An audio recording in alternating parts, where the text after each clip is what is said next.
अस्सलाम वालेकुम दोस्तों, आप देख रहे हैं लाइट टीवी। दोस्तों, आज हम बात करेंगे कि इंटरनेट क्या है, नेटवर्किंग क्या है, इसकी तारीख क्या है और इसका मालिक या ऑनर कौन है, या ये काम किस तरह करता है और इंटरनेट पे कनेक्टिविटी किस तरह की जाती है। तो दोस्तों, इंटरनेट को समझने के लिए सबसे पहले आपको नेटवर्क को समझना पड़ेगा कि नेटवर्किंग क्या है। नेटवर्किंग का मतलब है कि मल्टीपल कंप्यूटर एक नेटवर्क के अंदर आपस में इस तरह कनेक्ट होते हैं कि वो एक दूसरे से रिसोर्सेज शेयर कर सकें। अब दोस्तों, बात करते हैं इंटरनेट क्या है। अगर सिंपल लफ्ज़ों में कहा जाए तो it is a network of networks, यानी नेटवर्क का नेटवर्क है वो। दोस्तों, इसको इस तरह समझाया जा सकता है कि 100 कंपनीज़ हैं और हर कंपनी का अपना एक नेटवर्क बना है। हर कंपनी में एक सर्वर मशीन रखी होगी जिससे उनके कंप्यूटर आपस में कनेक्ट होंगे, यानी हर कंप्यूटर के साथ मल्टीपल कंप्यूटर आपस में एक दूसरे के साथ कनेक्ट होंगे। अब ये सारे कंप्यूटर आपस में पूरी दुनिया से कनेक्ट हैं, यानी नेटवर्क ने भी नेटवर्क बना लिया। यानी छोटे छोटे नेटवर्क मिल के आपस में एक नेटवर्क बनाते हैं, यानी मुख्तलिफ ममालिक से मिलकर जो नेटवर्क बनता है वो इंटरनेट कहलाता है।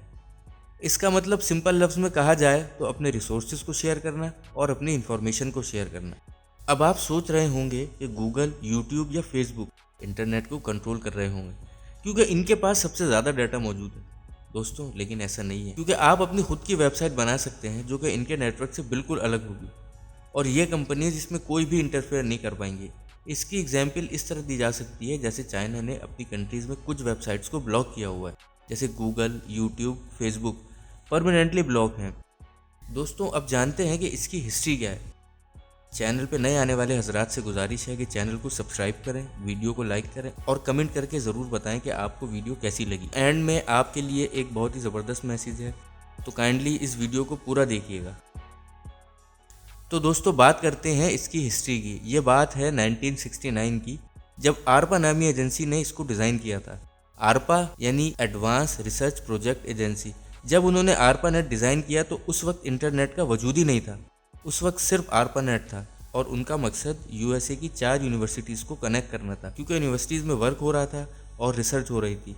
तो अब आपस में इंफॉर्मेशन किस तरह शेयर की जाए, इसीलिए उन्होंने सोचा कि कोई ऐसी कनेक्टिविटी होनी चाहिए जिससे आपस में इंफॉर्मेशन को शेयर किया जा सके।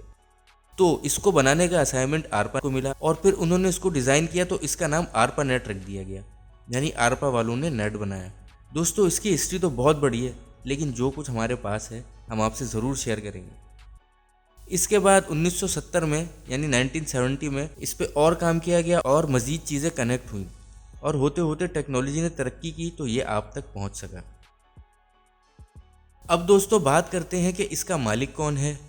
तो जनाब, इंटरनेट का ऑनर कोई भी नहीं है, मालिक कोई भी नहीं है, क्योंकि it is a network of networks, यानी मुख्तलिफ नेटवर्क को आपस में कनेक्ट कर दिया जाए तो ये इंटरनेट बन जाता है। मिसाल के तौर पे पाकिस्तान में 10 नेटवर्क बने हैं, इसी तरह बांग्लादेश में 20 नेटवर्क बने हैं और दुनिया के मुख्तलिफ ममालिक ने अपने अपने नेटवर्क बनाए हुए हैं और आपस में कनेक्ट कर दिए। तो फिर मालिक कौन हुआ?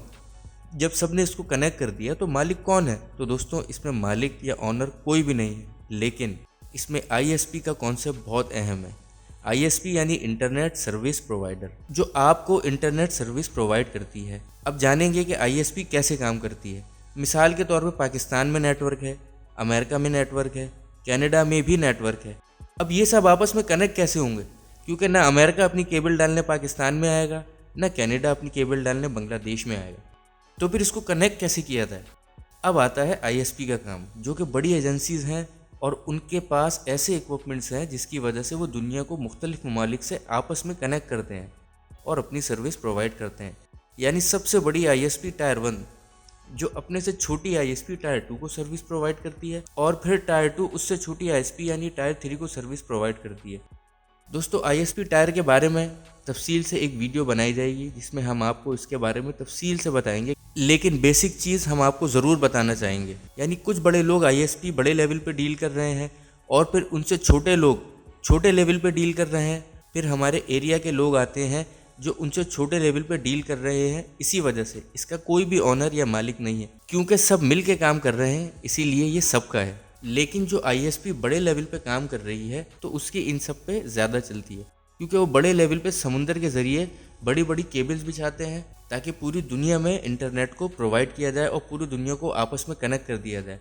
फिर आती है बात हमारी कंट्रीज़ की आईएसपी एजेंसी की, जो कि हमारे कंट्री में केबल बिछाते हैं। फिर उसके बाद छोटे बड़े एरियाज़ में सर्विस प्रोवाइड की जाती है, जो कि दुनिया भर के सारे कंप्यूटर्स और मोबाइल फ़ोन को एक दूसरे से कनेक्ट करता है, जिससे इंटरनेट बनता है।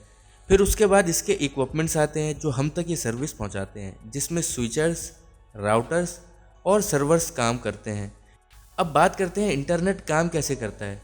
अगर हम कुछ भी सर्च करें या कोई भी इन्फॉर्मेशन हमें चाहिए, तो हमारा कंप्यूटर या मोबाइल फ़ोन इंटरनेट राउटर से कनेक्ट होता है और वो राउटर उस केबल से कनेक्ट होता है जो हमारे एरिया के सर्विस प्रोवाइडर ने हमें दी है, जिनके पास सर्वर्स मौजूद हैं। और इसी तरह उनके सर्वर्स भी बड़े आईएसपी एजेंसी से कनेक्ट होते हैं, जो कि हमारे पास वो डाटा प्रोवाइड करते हैं जो हमें चाहिए या फिर जो हम सर्च कर रहे हैं। मिसाल के तौर पे जैसे facebook.com। अब ये फेसबुक डोमेन नेम है, यानी किसी ने तो ये डोमेन नेम प्रोवाइड किया होगा ना, जिसकी वजह से हम फेसबुक यूज़ करते हैं। दोस्तों, मार्केट में कुछ ऐसी बड़ी कंपनीज़ हैं जो कि ये काम करती हैं, जिसमें GoDaddy.com है जो डोमेन सर्विस प्रोवाइड करता है। अब आप सोच रहे होंगे कि GoDaddy जो कि डोमेन नेम प्रोवाइड कर रहा है पूरी दुनिया में, और वो इंटरनेट का बॉस होगा या मालिक होगा। लेकिन दोस्तों, ऐसा नहीं है। उनके ऊपर भी एक अथॉरिटी है जिसको ICANN कहा जाता है, internet corporation assign names and numbers. ICANN एक नॉन प्रॉफिट ऑर्गेनाइजेशन है जो कि लॉस एंजलिस में बेस्ड है। इसको कहा जा सकता है कि ये इंटरनेट के टॉप लेवल की अथॉरिटी है, जो GoDaddy.com या ऐसी और कंपनीज को डोमेन नेम बेचती है, उनको हक देती है कि कौन सा डोमेन नेम हो सकता है। तो ये सब ICANN डिसाइड करता है। हालांकि ये नॉन प्रॉफिट कंपनी है जो कि बाकी कंपनी को टॉप लेवल के डोमेन सेल करती है। दोस्तों, ये थी इंटरनेट पे एक छोटी सी वीडियो। अगर आप चाहते हैं कि 3G, 4G और 5G पे वीडियो बनाई जाए या और किसी भी टॉपिक पे, तो कमेंट करके ज़रूर बताइएगा और चैनल को सब्सक्राइब करना ना भूलिएगा। अपना और अपने प्यारों का बहुत सारा ख्याल रखिएगा।